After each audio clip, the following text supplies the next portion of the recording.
Living off-grid isn't just about solar panels and firewood. It's about creating a home where our family can actually thrive. And in this video, we made a few updates that bring us closer to that. And they might seem like small projects, but each one makes this place feel a little bit more like an established home. If you're new, I'm Erica. My husband Mark and I and our 3 kids live fully off-grid in Canada. We try to live a healthy and self-sufficient lifestyle, and that's what we share about in our videos. So I hope you'll subscribe to our channel.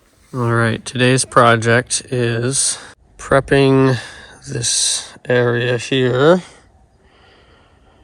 getting rid of all the branches and stumps and rocks and willow bushes and those posts and that dead tree, so that the trailer can get pulled out of here, because we are getting rid of it. We don't need it. We don't want it. It's ugly. And that's where we want to build the woodshed. We don't know how long this trailer has been parked here, but when we moved in a year and a half ago, it was completely surrounded by trees.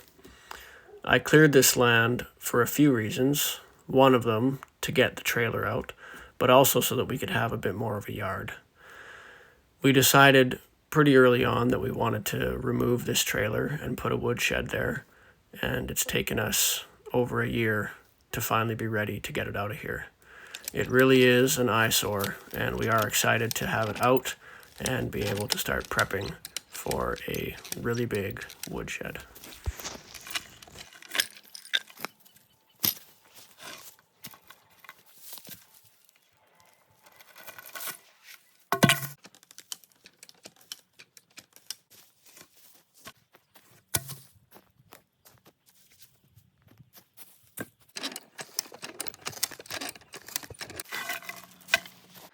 All right, now I need to get rid of this fancy little deck they built here.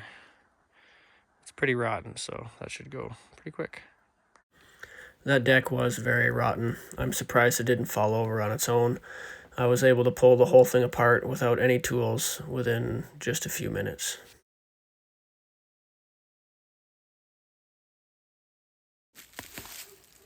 Early on, there was debate about whether we should keep these large propane tanks that are connected to the trailer. Eventually, we decided to keep them and move them over to the shop, where I will hook up a heater and have a heated shop. I am really looking forward to this for a few reasons. One, the obvious, I'll be able to work in a warm building without freezing my fingers. 2, my workout equipment is in the shop, and so I won't have to do that in the cold. And 3, all of our solar gear is in the shop, and it's difficult to keep it from freezing. Currently, we have to use electric heat to keep it warm. And in the winter up here, solar is in short supply. So switching over to propane heat will save our batteries and give us that much more power to use in the house.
Because this trailer has been parked for so long, we had no idea what was going to happen when we started pulling. We didn't know if the wheels would turn, we didn't know if they would hold their air, or if some other unforeseen problem would occur. Thankfully, everything went smoothly and it pulled out without any problems.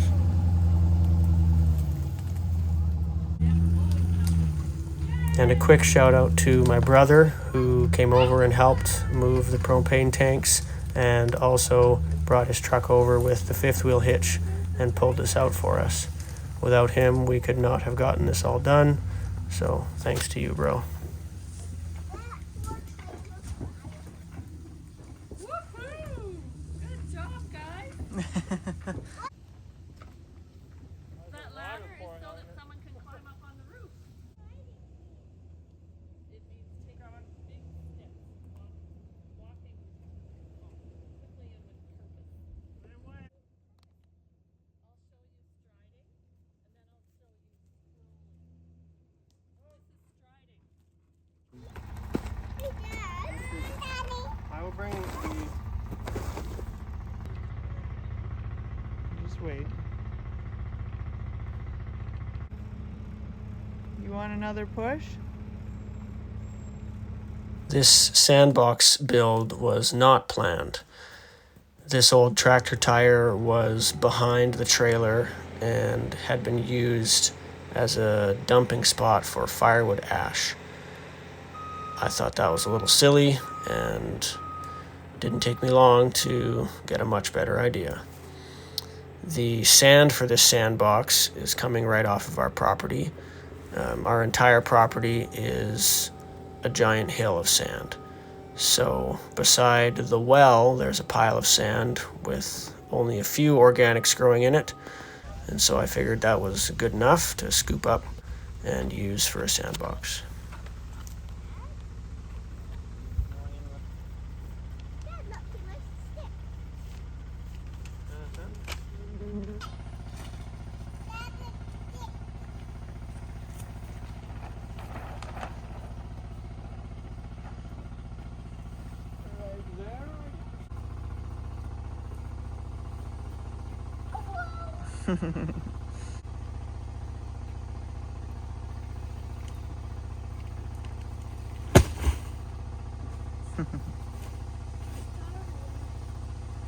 Smart.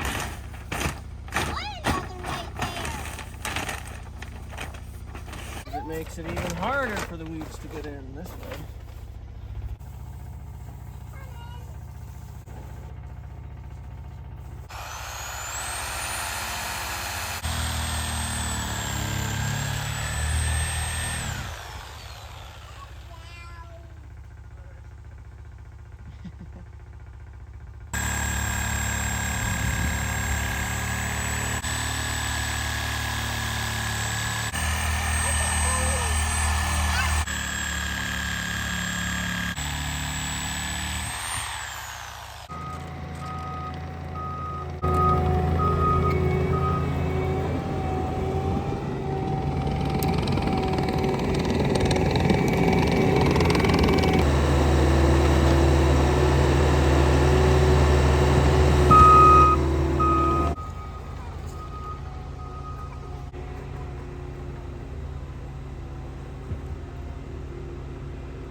Setting up this Sandbox took me less than an hour, and the kids absolutely love it and have spent countless hours playing in it since.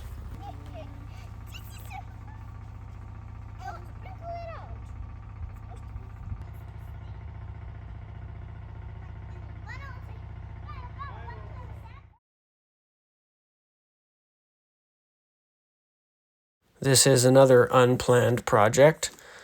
I stepped out the door, prepared to build a new garbage box, and my oldest daughter asked me if I would build a balance beam. I had promised her to build one earlier in the year and had completely forgotten. So I decided to go ahead and build one. I had all of the materials available to me, and I knew it would only take about an hour to complete.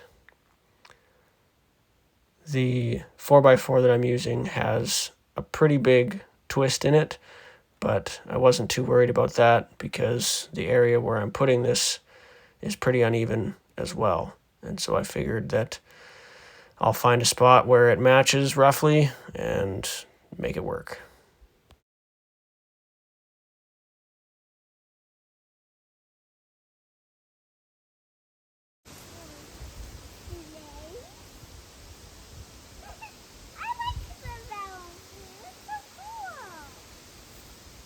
You like it? Start from wherever you want.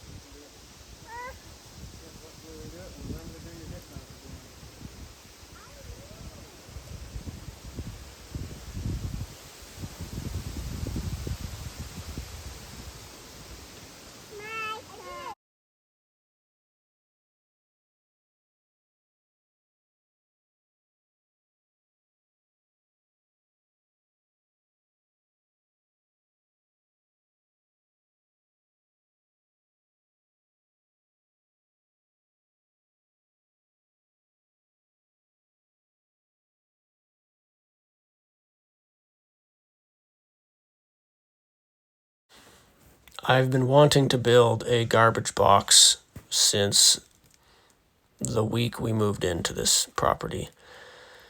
We've been storing our garbage in the shop and taking it to the dump weekly, but I have grown very sick of smelling garbage in the shop every time I step through the door. So today is the day where I finally build a garbage box that will stay outside and keep my shop smelling a little better. This is one of those wonderful projects where I had almost everything I needed for this project already on hand. Leftover plywood, OSB, and 1x2s from other projects were used to build this box. It may not look super pretty, but it is functional, and it cost me almost nothing. The only thing I had to buy specific for this job were the hinges and the latch.